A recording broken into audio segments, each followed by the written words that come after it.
Twinkle, twinkle, Patrick Star. No, cut. Get more references to Xanax and put a washed up pop artist on the track. That's the only way you're gonna get on the radio. What about an actually good idea? And not just a good idea, but a modern idea.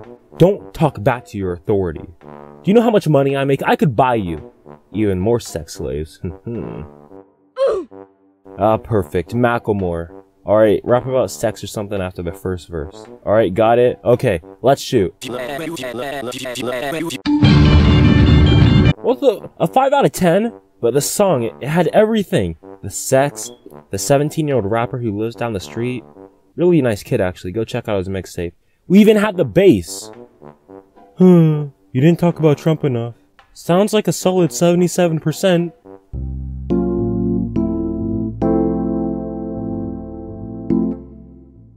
Okay, so I know what you're wondering. How is Humanz bad? Humanz is great. Trump, 2D, mediocre music. It's everything you could ever want. Well, what? That was probably everyone's reaction when they first heard this album. And man, I can't blame them. It's a hot mess. And look, I'm gonna be more or less looking back on this album from the perspective of like someone like a couple years ahead in the future after, you know, the whole election business thing and seeing how well it's aged, because well, politics plus green people, it's not that good. Please stop that. But yeah, this album, it's quite the experience. Where to start? Let's talk about the structure. I'd say in terms of meshing songs that kind of sound the same with similar themes and tones to make a cohesive and consistent story and experience, this album falls flat on its face. Look at you with your dumb interlude head ass, dropping out of high school ass. And hey, I'm not saying it's bad to be musically diverse or some pretentious shit. I get it. Gorillaz doesn't revel in being one consistent style. They're always switching things up. That's why this creature exists. They're always experimenting, and I admire that because, as we all know, people don't really like change. In fact, you know what? People don't like being remotely challenged at all. Just look at Snapchat, need I say more? But this experimenting and, well, constant change doesn't really set a tone or tell a story. It doesn't feel like you're listening to an album made by a highly prestigious band known for putting quality over quantity. It sounds like you're listening to a Spotify playlist of politically charged pop rap compiled by a 15-year-old suburban girl named Brittany. Brittany, of course, dyed her hair blue, lives with her divorced dad, and obviously runs a Tumblr account. Her posts probably get, you know, a good 3 reshares on a good day.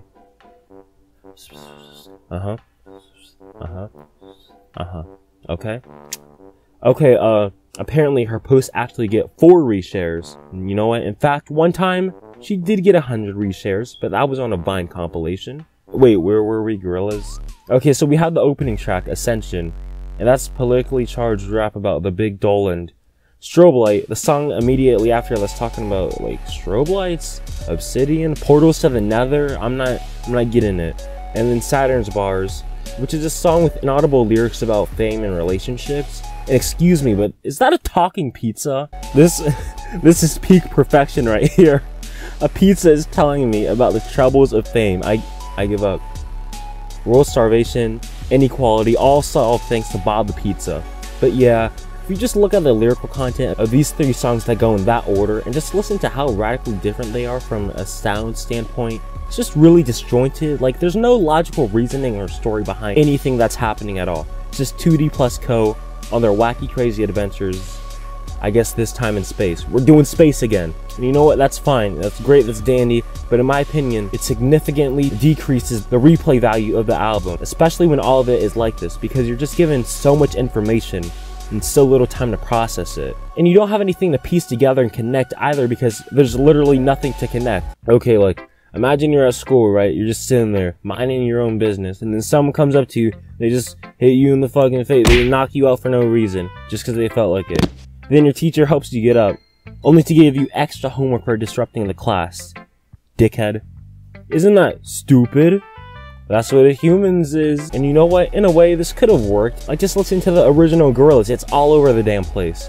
But it worked because it doesn't take itself too seriously, you know? It isn't ham-fisted with overt political tones. It's just good old-fashioned fun. And you can tell. It just sounds like a dude or 4 dudes things. I don't know. It's supposed to be Humanz, but, like, I don't know what's going on here, Murdoch. Like, do you want to get that checked out? You kind of look like this guy I know. What was his name? Chlamydia? And guys, look, I'm not trying to assume any races here. It's fine, Brittany. I'm sorry I'm a cis male. I didn't choose to be born. But really, they're just getting together to make some music, and that's the beauty of it. And that's why it sounds a lot better, because it has that feeling of identity. All the band members are here in full effect, and they're just doing their own thing, you know? And Humanz doesn't have this let go, be free vibe for two reasons: Guest and Trump. Now that probably sounds like I'm making false acquisitions, so let me explain. Guest. Look, I'm all for collaborators in my albums, on my songs, and my hentai.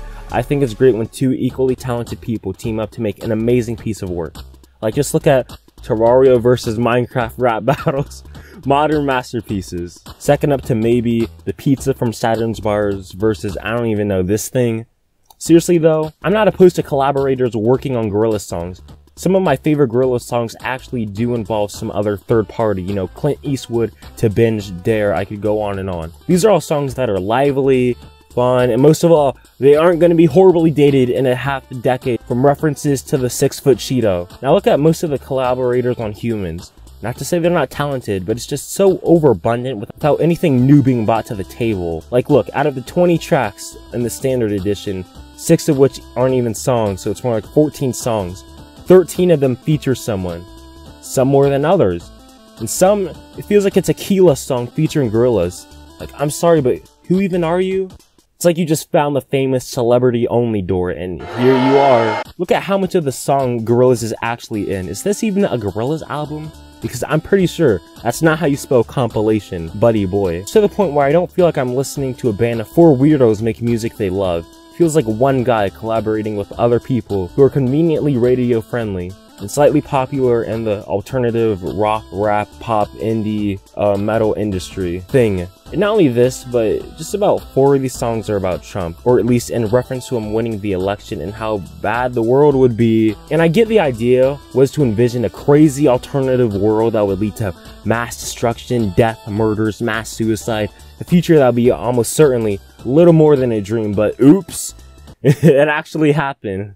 Look at yourself, don't you look stupid. Go sit down, no dinner tonight. It's funny how Auburn himself said that he didn't want to give the man himself more attention, but almost 25% of this album is in reference to his very existence, and not in a subtle way either. I've been waiting for this until now, because I really don't want to bring politics into a discussion about fucking virtual ban, but there's no avoiding this. Donald Trump, regardless of what you think about him, he has a very important role in this album. And you know, people are saying he's bad and all that junk, but think about it. If it wasn't for him, we wouldn't even have gotten another Gorillaz album. If anything, we should be thanking him. We don't deserve this man. In fact, you know what? I'm gonna dedicate an entire religion to Trump. Join me in our path to enlightenment, brothers. Sign up with our website and you can get a 20% discount using the code TOE. And really, the song's about them. It's not to say they aren't good. I think they're enjoyable, but like, was it really necessary to make 4 of them? Why not just title this Democrat Days, Trigger Days, or even better, subpar commentary about POLITIC Z, if you're just gonna make politics the album? And look, I don't have a problem with politically motivated music, you know? Sometimes it can bring a group of people together to fight against prejudice and inequality, and sometimes it leads to Eminem, but my point is that they're not saying anything thought-provoking or substantial in any relation to him. Lyrics from the opening song include "Police everywhere, it's like an African American killed the white man," and "I'm finna turn Obama to my partner, for he dashed, pull up to the pad, wipe my ass with the flag." It's not a bad thing that Gorillaz are trying to preach a message and make a change. I'm all in for that shit. But you have to at least be saying something. This is like if you went to an anti-gun control rally, told a long-ass anecdote about your annoying neighbor who owns a gun or something. And look, I know that we're all here to talk about the issues that matter. Meme control. You see, memes can kill people. They bring people harm, and in general, we should just ban them. For example, I know a guy who goes to school with me, and you know what? He's a memer. And guess what happened? He fucking died. Rest in peace, Joseph Stalin. This is 100% proof that memes kill people. Gun control? And yes, I know Gorillaz have made political music in the past, but you know what? They were saying something. But you know what the difference is? It was handled well, it was replayable a decade and a half later, and they were saying something. Notice how the lyrics to Dirty Harry don't mention Bush, they don't mention the Iraq War, it just hints at it, and because of this, these lyrics can be applied to almost any time period that involves people killing other people. So literally always, it's timeless. Now look at Humanz. Trump, Trump, emails, Trumpity Trump. I get it, it's their opinion. I'm not saying they're wrong for talking about Trump or that their beliefs are wrong. But it's just, from a listener standpoint who's heard enough about Trump in the past 3.5 years, with everything there is to know about him being said, it just feels kind of forced and meaningless, you know? Like, these 4 songs very well could have been condensed into a verse or one song at the most, and literally nothing would be different about the album. That should be pretty telling. And you know what? Let's look at the one song that perfectly symbolizes what Humanz is all about. Sex Murder Party. Worst name ever. Like, seriously, you could have chosen anything better. Jesus Christ. You know your song's gonna be lyricism at its finest when the name is like eating, sleeping, breathing. I just did a better name in like 10 freaking seconds. But anyway, the song, it has a good concept. It's parodying and making fun of modern songs. But just like any parody, just because you're making something that's bad by being just as bad as it, doesn't make your thing any better or more quality than the thing you're making fun of. And it's a shame too, because I agree with the concept. Lots of popular songs are just substanceless, get-turned shit that involves either sex, murders, or partying. Maybe all 3 at once, but like, this song is just so hard to listen to. It hurts. Imagine listening to Scraping on a Chalkboard, the song, releasing February 31st. The instrumental is repetitive, simplistic, and it's just generally unappealing to listen to, and the lyrics, they aren't much better. It's called Sex Murder Party. Like, do I need to provide an example? You know what? A good way that this kind of thing is done is with Hey Ya by Outkast, because Outkast knew that that's what sold at the time. And you know what? It did sell a lot, but looking at the lyrics, it's dark, depressing, fucked up, and it's like, in general, way deeper than you'd be led on to believe. If Sex Murder Party did something like this, you know, you have a generic turn-up beat with 808s, an overwhelming amount of bass, and a hook about sex, murders, and partying, but verses that talk about something like downsides to living with this extremist and flamboyant lifestyle, I just use the word flamboyant, then this song would be freaking genius. It's like some Miyamoto shit. You go up to a guy and you just start speaking Spanish. Que pasa, que pasta, que humada. Genius. It could have been the saving grace of the album instead of its low point. There's a good concept, but it's just execution is absolutely god-awful. That sentence is what perfectly defines Humanz. Humanz is quite the experience. I actually like a lot of ideas behind it, and some of the messaging, you know, like the power of sticking up, even in dark and divided times that we've been stuck in for like the past 3.5 years. Despite how I feel about the overuse of artists, they're not that bad. It's just this album has more shit that it doesn't upset me, but it disappoints me. The guests, the inconsistency, the lyrics that are already showing their age in only about a year, the Trump. The execution was a bit better on songs like Sex Murder Party, for an extreme example. And some of these songs could have been phenomenal, a great satire on music nowadays. It would be meaningful and impactful. There's just so many missed opportunities. It hurts, man. This entire album just sounds more like a concept, riding on the hate bandwagon than putting an actual effort into making a piece of media that'll last more than 5.25 years. Hey man, that was a good album. Yeah, I liked it a lot. It's very touching and motivating. Alright, tell me one part that was captivating. Sex Murder Party?